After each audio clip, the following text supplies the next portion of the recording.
Hello and welcome. Tonight, 1 week to the deadline on submission of candidates list for federal elections, former PDP governors asked their party's presidential flag bearer to clarify stance on running mate.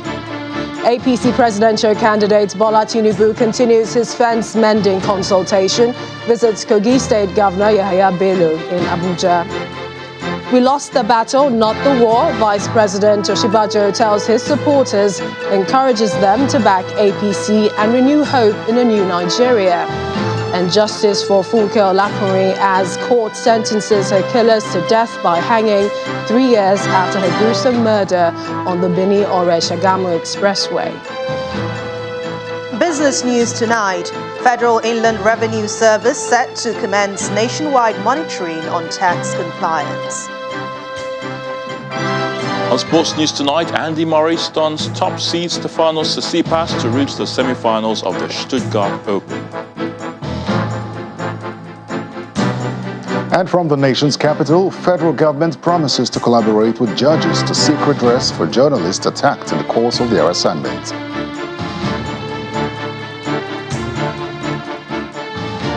National news from London. The first of 6 planned hearings in the United States has shown how the former Republican President Donald Trump tried to subvert the U.S. Constitution and hold on to power unlawfully. And with the emergence of presidential candidates of political parties, many now expect to see the flag bearers decide on their running mates. Against that backdrop, former governors of the People's Democratic Party on the party's presidential candidate, Atiku Abubakar, to clear the air on where he intends to pick his running mate from. At a meeting in Abuja, the former governors pledged their support for Mr. Abubakar in the crucial contest ahead. Our correspondent, Emperor Simon, reports. Mr. Atiku Abubakar is meeting the former Governors Forum of the People's Democratic Party as part of his consultation with the party's stakeholders. A major decision left for him after his emergence as the party's presidential candidate is the choice of a running mate. And this forum, chaired by the former governor of Niger State, Mr. Babangida Aliyu, seeks clarity on the issue. We are here to restate our commitment, our loyalty, and our readiness to work for the success of PDP, for the success of Atiku Abubakar as President of the Federal Republic of Nigeria. But I've been asked a question, sir. Somebody said to me, can you confirm what Waziri Adamawa meant? Because yesterday he said his vice president will come from the governors, but he didn't say former governors or current governors. So I believe in your response you will clarify further what that meant. However, Mr. Atiku Abubakar mutes an answer to the question, but charges the former governors to ensure they win their states for the PDP in the 2023 general elections. If we can all put our energies in our respective states, local governments, and even polling units, nothing should stop us from making sure that we return our party to power. Because there is no single political party that has got the kind of resource persons like we have got today. Let's put behind whatever political disagreements that have occurred between the contestants or between which side you supported and which side you did not support. This is my appeal to all of you. This consultation by Mr. Atiku Abubakar is expected to continue in the coming days ahead of the 2023 general elections. Emperor Simon, Channels Television News. Meanwhile, the presidential candidate of the All Progressives Congress, Bola Tinubu, today continued his fence-mending meetings with a visit to one of his co-contestants for the party's ticket, Governor Yahaya Bello of Kogi State. Tinubu visited Governor Bello in company of former APC chairman Adams Oshiomhole and some APC governors in Abuja as part of reconciliatory moves following the outcome of the APC presidential primary. Governor Bello announced a donation of his campaign office to Chief Tinubu, who promised to work for the unity of the party and the country. The All Progressives Congress presidential candidate for the 2023 election, Asiwaju Bola Tinubu, meets with Governor Yaya Bello of Kogi State in his campaign office in Abuja. The meeting comes almost 48 hours after the Yaya Bello Presidential Campaign Organization faulted the emergence of Bola Tinubu as a presidential candidate of the ruling party, describing the process as compromised and crooked. We want to work for a country. One country, a united country that get concerned about prosperity for its citizens. We think, use our intellectual inclusiveness, build a nation of sound mind, sound people, elevate our people, extract them from poverty. There's no reason to be in abject poverty in this country. We are brilliant people. Let us wear the uniform of can-do, the mind of those people who have built other nations. In his response, the man described by his campaign organization as the hero of the oppressed welcomes his party's presidential candidate with open arms and goes one step further to prove his support. The task that now lies before us all as loyal APC members is to support you to fairly and roundly defeat the opposition at all levels in the 2023 general elections and elect you to the presidency. This is a task to which I am firmly committed with the full complement of the resources at my disposal, including a well-fitted and functional campaign secretariat. Your Excellency, it is very secretariat.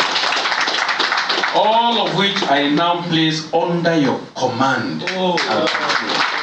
Since winning the presidential primary, Asiwaju Bola Tinubu has embarked on a thank you visit to the president, as well as visits to former presidential aspirants, hoping to get their support to win the 2023 presidential election. Staying with politics, the Vice President, Professor Osinbajo, is urging his supporters not to give up hope for a new Nigeria, stating that as a true Democrat, he has accepted the result of the APC primaries and is pledging his support for the party as it goes into the polls come 2023. The Vice President was speaking when he met with his supporters at his campaign office in Abuja. We are Democrats, and we continue the contest, and the results are announced. No matter what those results may be, we are bound by them. Because there's only one process for Democrats. There's only one process. Whether that process is good or bad, there's only one process. And we have gone through that process. And in that process, a winner has been adjudged. Yes. But that does not kill the dream of a great future. We will support our party, we will support the flag bearer of our party, because we know that the other party, the other side is not even worth considering. But we will support the party, we will support the flag bearer, we will do everything we can. But we must have at the back of our minds and in front and center of our thoughts that this, what you have started, what all of you have started in the various movements coming into one, is the seed that will birth a new country. And the moment that started, you and I knew that the time had come. Yes. We went to the convention. The results showed clearly that we lost. But you know the advantage. You know the war. There are battles ahead, but we will win the war as a new Nigeria. I know that in my mind, but we will win the war as a new Nigeria. That is why our movement must remain strong and solid. Nigeria's Vice President, Professor Osinbajo. In the meantime, the presidential candidate of the Labour Party, Mr. Peter Obi, has received the certificate of return following his emergence as the flag bearer of the party for the 2023 presidential election. While handing over the certificate to Mr. Obi at a ceremony at the party's national headquarters, the national chairman of the party, Julius Abure, describes the ceremony as a milestone in the life of the party. In his response, Mr. Obi restated his resolve to turn Nigeria from a consumer nation to a producer one. Whenever I hear of no structure, my answer to it is simple. The 100 million Nigerians that live under poverty will be the structure. The 35 million Nigerians who don't have youth, who don't know where the next meal will come from, will be the structure. The elderly, the mothers, our fathers, the old ones that are dying or being owed gratuity, pension will be the structure.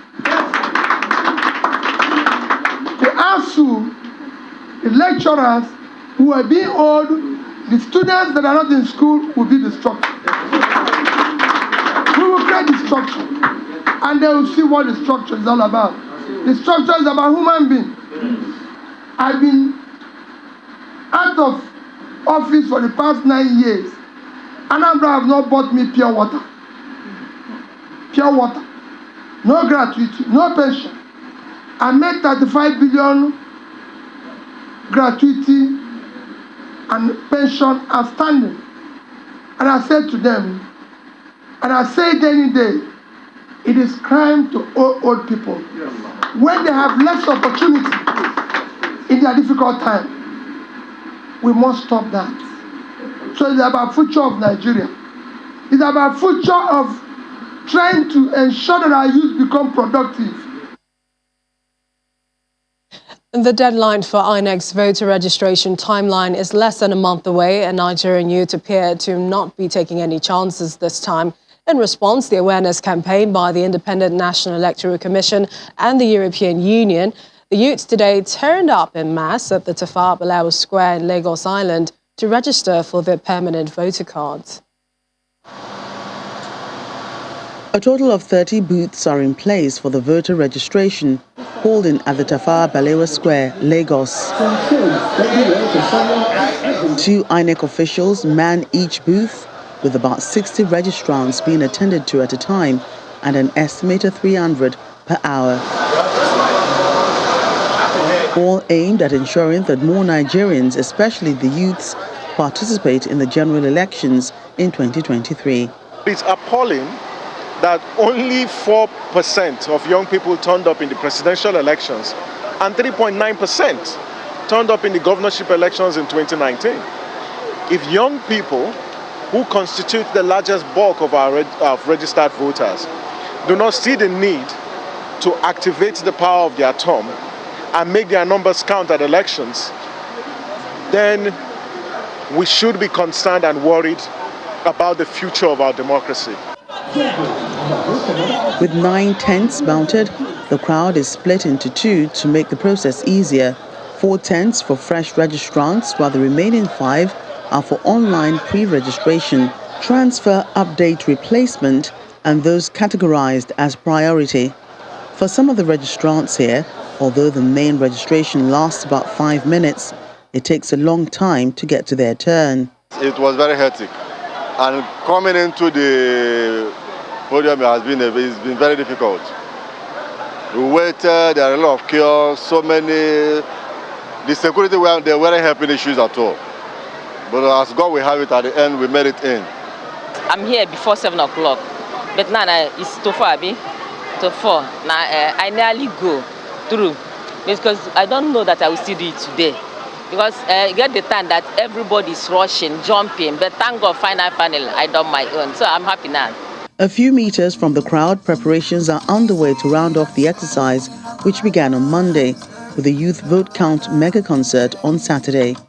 The essence of the Youth Vote Count campaign is to see how we can provide a platform for young people to connect by using pop culture. So who are the people they would listen to? Who are the influencers? Who are the crowd pullers? We hope to have voter education messages where people can also ask questions. We'll have booths here. So people should just please turn up. And of course, the concert is free, but you need your PVC to have access to the concert. Majority of those who turned up for the exercise are the youth, and the younger demographics seem to be showing their willingness to take their fights from the social media to the polling units by first registering for their PVCs. In part two, after the break, court sentences killers of Funke Olakunrin to death by hanging 3 years after her gruesome murder on the Benin-Ore-Shagamu Expressway. Please stay with us.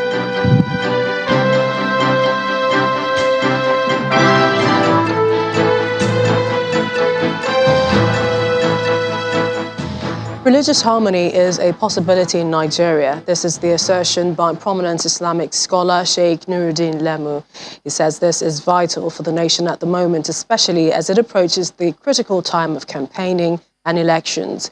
He also made this remark in his Democracy Day lecture at the National Mosque, Abuja. Nigerians from all walks of life, including religious and traditional rulers, as well as government officials, gathered for the 2022 Democracy Day lecture, holding at the auditorium of the National Mosque in Abuja.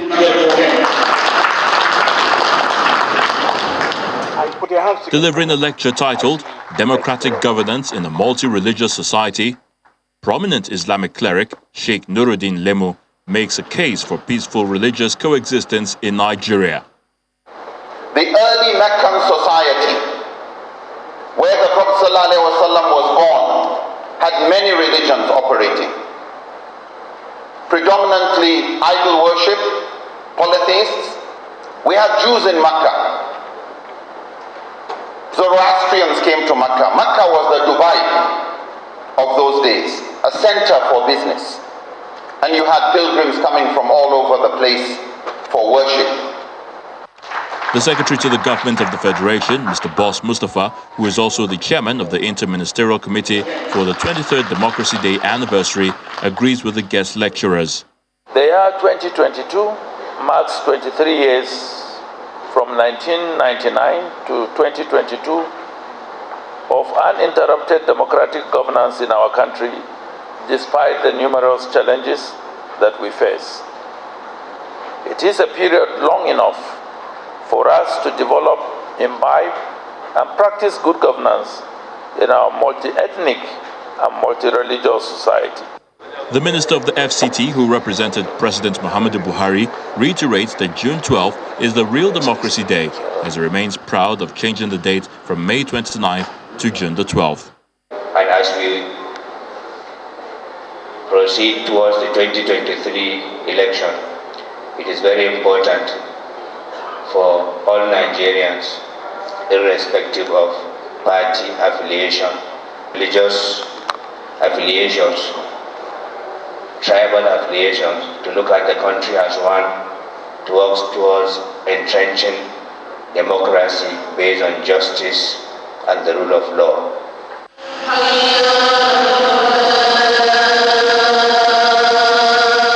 Some of the dignitaries and participants then proceeded to the National Mosque for the special Jumat service, where prayers were offered for the peace and progress of Nigeria. And 3 years after her death, justice has been served in favor of Mrs. Funke Olakunrin, daughter of Afenifere leader Chief Ruben Fasuranti, who was murdered on the Benin-Ore-Shagamu Expressway in June 2019.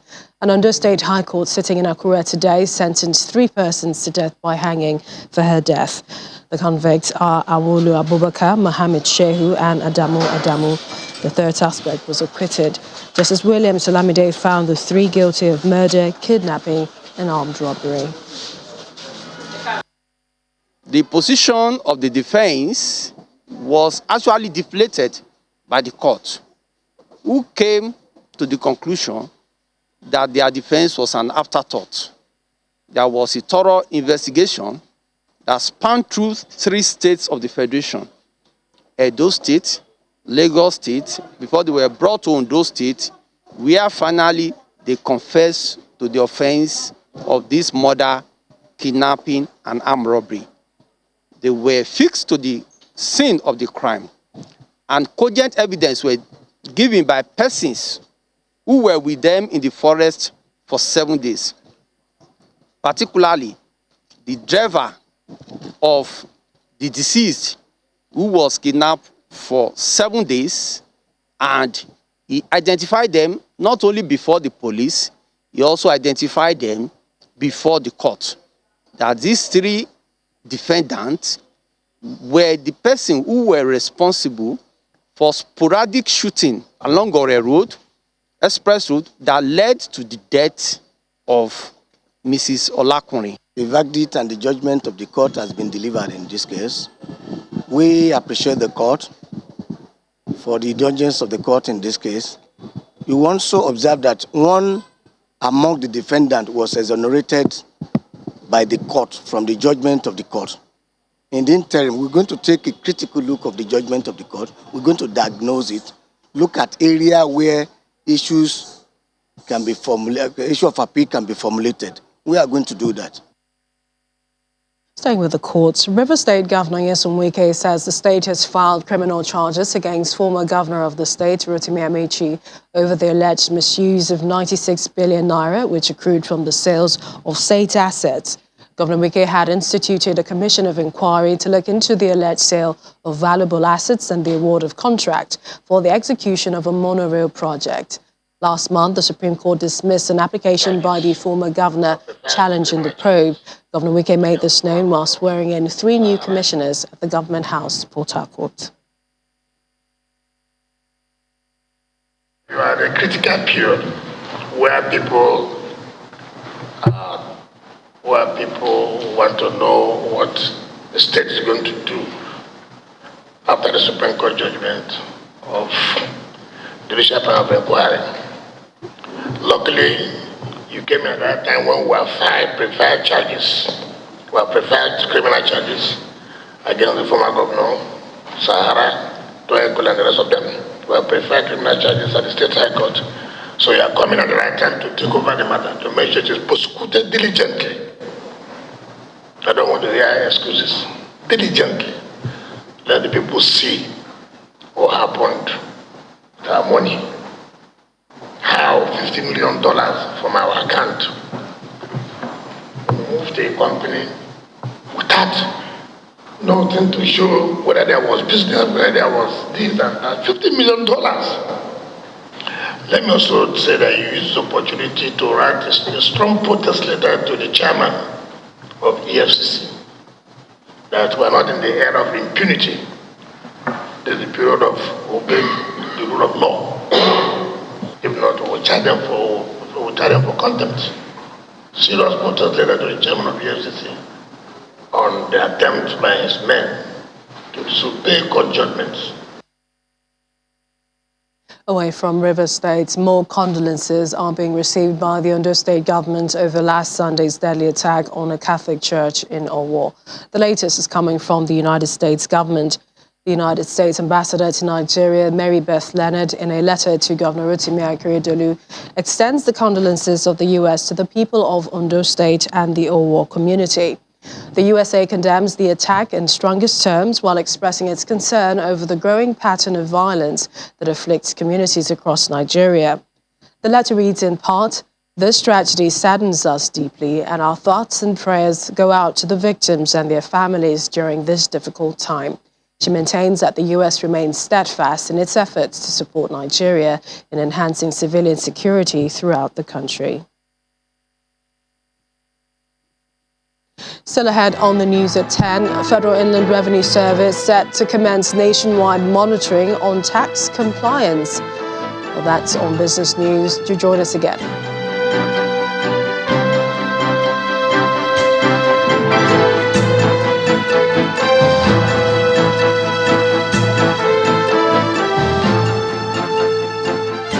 In President Muhammadu Buhari has promised to take advantage of digital technologies to transform every sector of the economy. The president made the promise today when he inaugurated the Presidential Council on Digital Economy and E-Government at the State House. He further directed the Minister of Communications and Digital Economy, Professor Ali Pantami, to chair the 27-member council and provide regular updates in order to improve efficiency, transparency in government and ease of doing business index.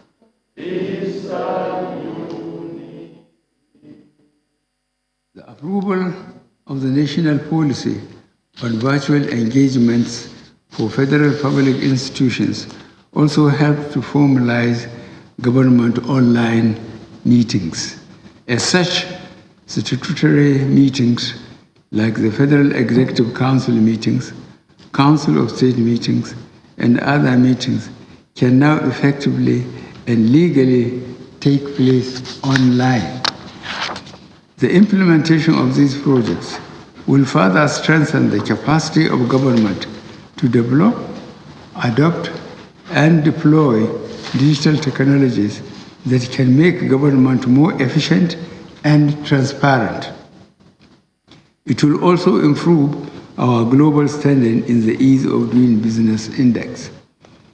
The inauguration of the Digital Economy and the E-Government Council is in line with global best practice and will serve to provide the leadership and structure required to accelerate the impressive gains in the two domains.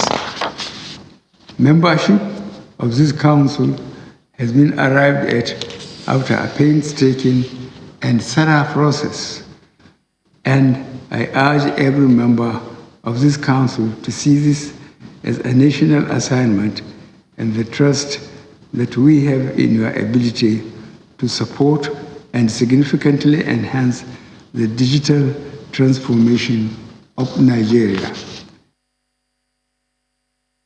Nigeria's President Muhammadu Buhari. Now let's head over to our Abuja studios where Terry Kumi is standing by with more. Hi, Terry. Hello, Millicent. It appears help is coming for journalists who face attacks in the course of carrying out their duties. This comes as the federal government has announced plans to collaborate with judges in the country to seek justice for them. Speaking at an event to mark the World Press Freedom Day in Abuja, the Permanent Secretary at the Ministry of Information and Culture, Mrs. Ifeoma Anyawutaku, decries the inhuman treatment often meted out to journalists. World Press Freedom Day is a day set aside to draw the attention of governments to the need to protect the rights of journalists. In Nigeria, journalists and government officials converge on this hall to bear their minds on issues that could help the professionals do their jobs better. While the protection of the rights of persons engaged in the profession is taking a new twist, as cases of human rights violations seem to be on the increase both in Nigeria and globally. The federal government is announcing measures to check the trend. Just this past Tuesday, I was at a UNESCO event organized for judges on freedom of expression and safety of judges. I reiterated the huge pain I feel when I hear of journalists being attacked or slain in the line of duty. I therefore urge our lordships to ensure swift judgments for those found guilty of these heinous acts. This year's commemoration is tagged Journalism Under Digital Siege. Key speakers at this event highlight ways in which recent developments in surveillance by state and non-state actors, as well as artificial intelligence, impact journalism, freedom of expression, and privacy. Social media network must especially do more to tackle rampant disinformation and hate speech while protecting freedom of expression. UNESCO is firmly committed to these goals. To rise to emerging challenges, UNESCO supported the adoption of the new Winded Declaration for Information as a Public Good in the Digital Age, 30 years after the first, at last year's World Press Freedom Day conference in Namibia. The press, as we all know, stand out as the mouthpiece of any society responsible for the dissemination of information to the largest segment of the population. The professionals entrusted with this noble task are the journalists, and they need some level of freedom, access to information, safety and protection in the course of discharging their day-to-day duties. While calling on journalists to always verify their sources of information, given the latest advancements in technology, government officials promised to uphold the rights of members of the journalism profession. To health matters, 68 people, mostly children, are reported to have died in Jigawa State in the last 4 months as a result of meningitis and measles. The epidemiologist with the State Ministry of Health, Dr. Samaila Mahmood, told Channels Television that the state recorded 257 cases of meningitis with 65 fatalities and 700 cases of measles with 3 fatalities since the outbreaks. Now, every Nigerian, especially those in the diaspora, is a custodian of the Nigerian identity and culture, and embracing these two factors plays an impactful role in every society. This is the view of seasoned human resource professional and global vice president, BDP International, Nina Olatoke. Mrs. Olatoke, who is also the co-founder of the annual All Africa Festival in Dubai, believes making judicious use of opportunities is one of the ways diasporans can position themselves for success.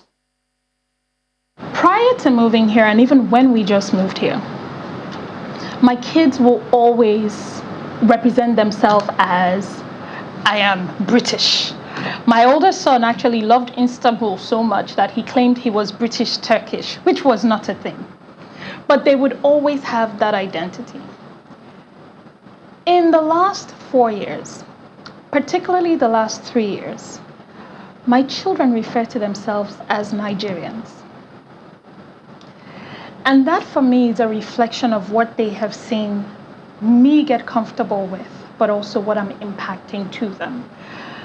The one thing I'm going to say to Nigerians here, to Nigerians across the world, I know a lot of times when we migrate to all these places, we migrate and say, oh, I'm just going there, I'm going back home.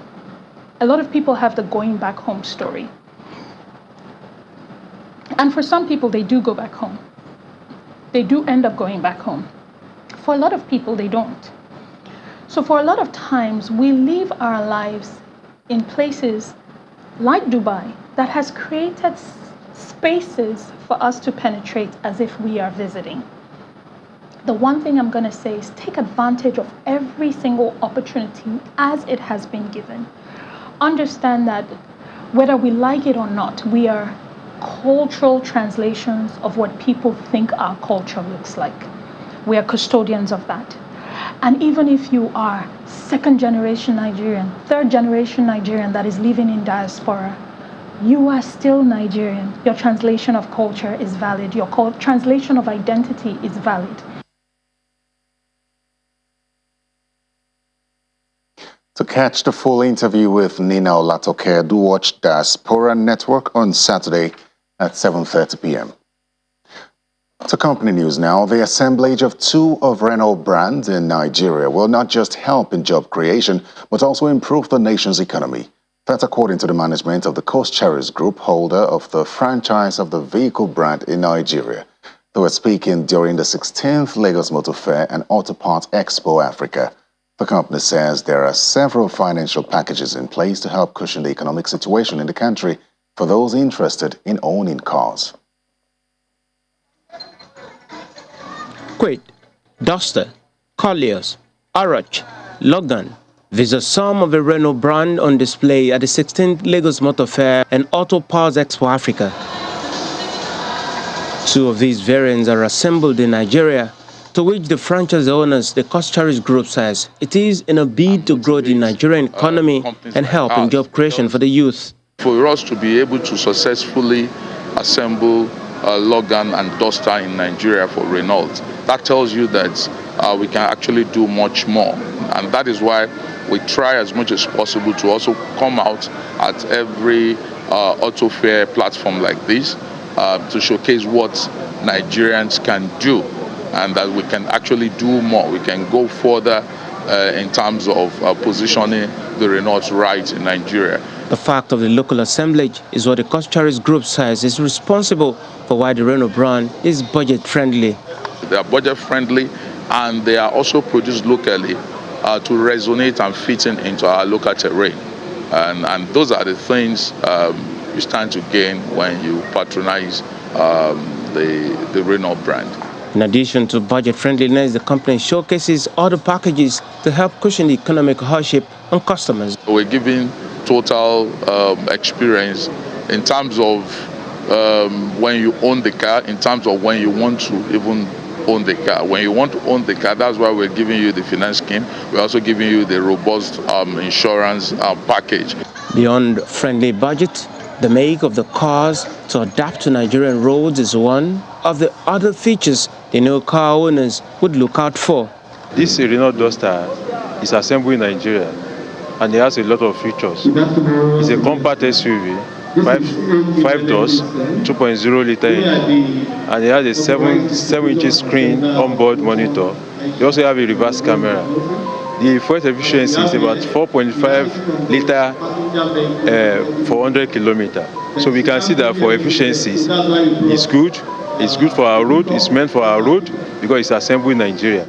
The Cost Group is promising to offer a total package for its customers. This is just as they are working on perfecting plans to assemble fully built cars in Nigeria in no distant time. That's all from the nation's capital. Business News is next with Ann Waudu. Banking so easy, so simple. Dial *894# now to experience it. You first, First Bank.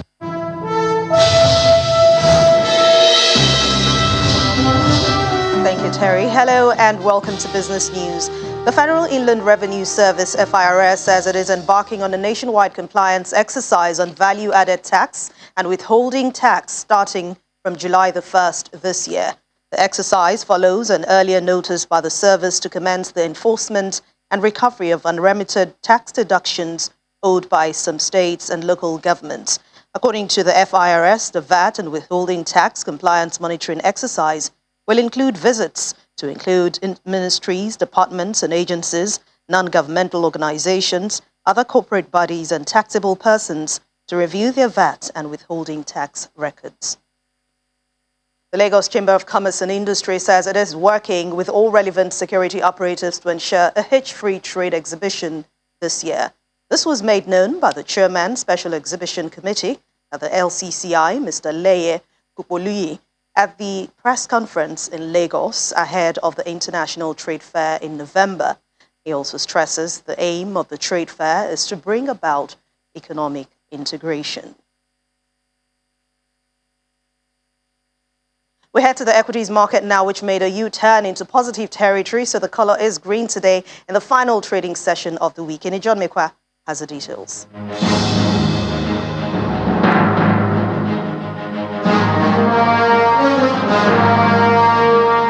Thank you so much. Welcome to the Stock Market Report.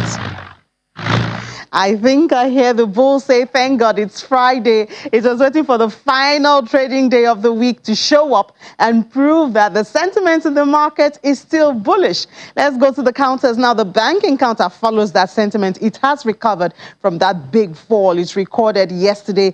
Consumer goods is also positive, even though it's marginal.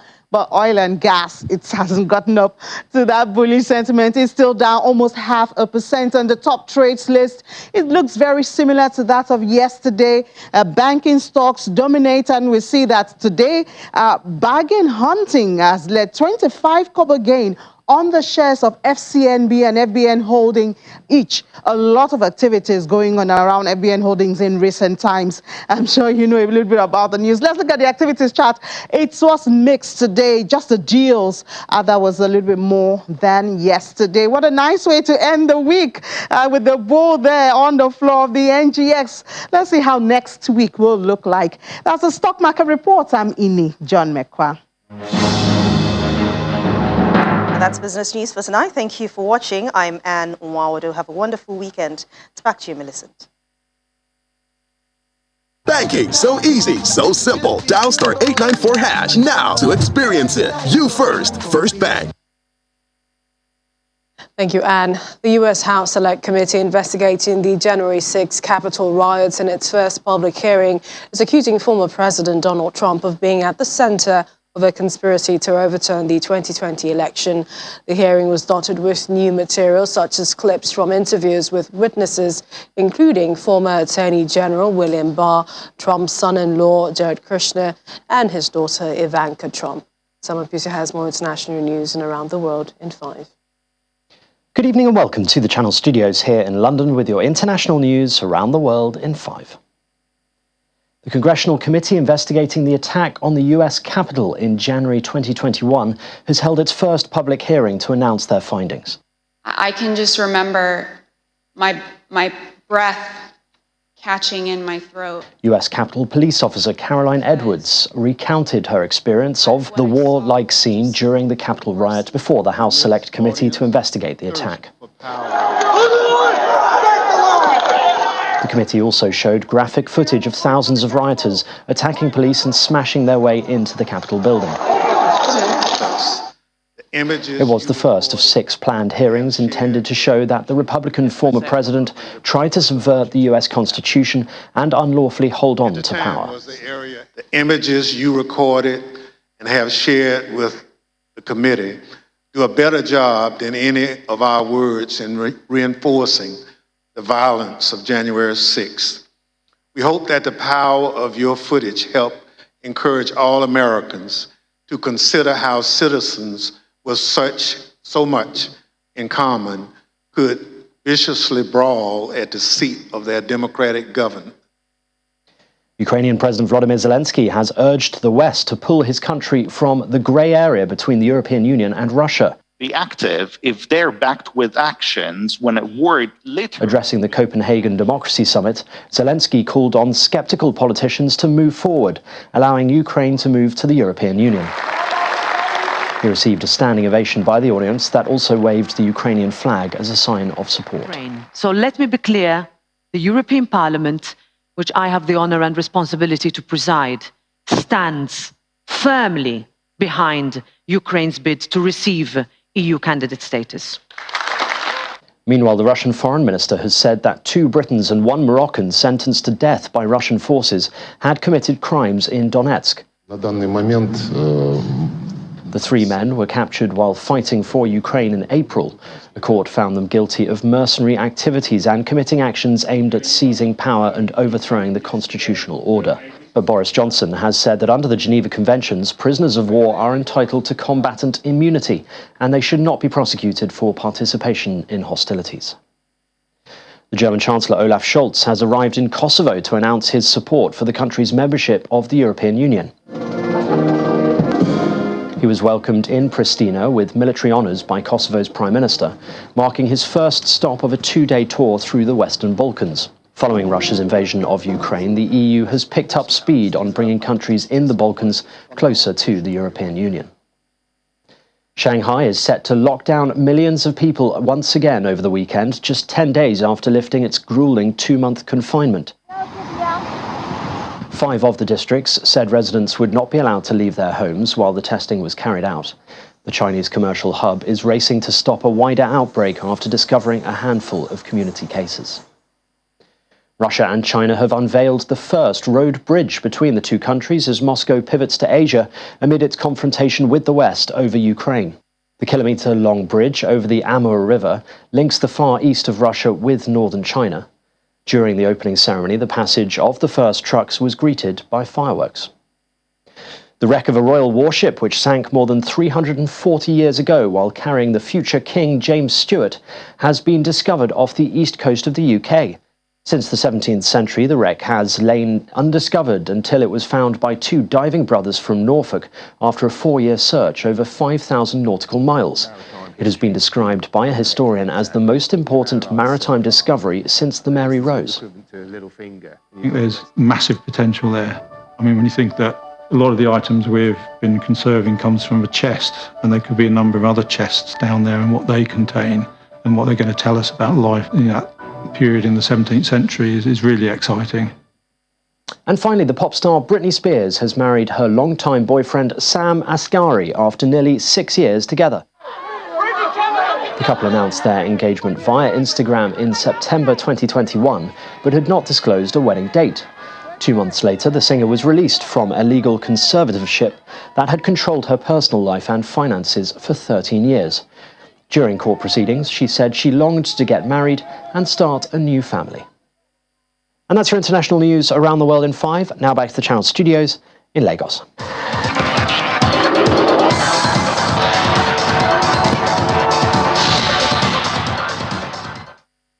Many thanks, Simon. Team Nigeria's quartet of praise Idama Dudu, Tima God Bless, Praise Ofoko and Tobi Amuson have stormed to gold in the women's 4x100 meters at the ongoing African Senior Athletics Championships in Mauritius. Team Nigeria crossed the line in a time of 44.45 seconds to claim the top prize. South Africa claimed silver, while the Gambia settled for the bronze. Spanish rivals Barcelona and Real Madrid will play a preseason El Clasico in the United States next month. Now, the friendly will be played on July the 23rd at the 65,000 capacity Allegiant Stadium in Las Vegas, as the two Spanish clubs go head-to-head before the start of the Spanish La Liga in August. It will be the second time Real Madrid and Barca have met in the US. They played each other at the Hard Rock Stadium in Miami in July 2017 in front of a sold-out crowd of 64,000. That's Sports News. I'm Ayotunde Balogun.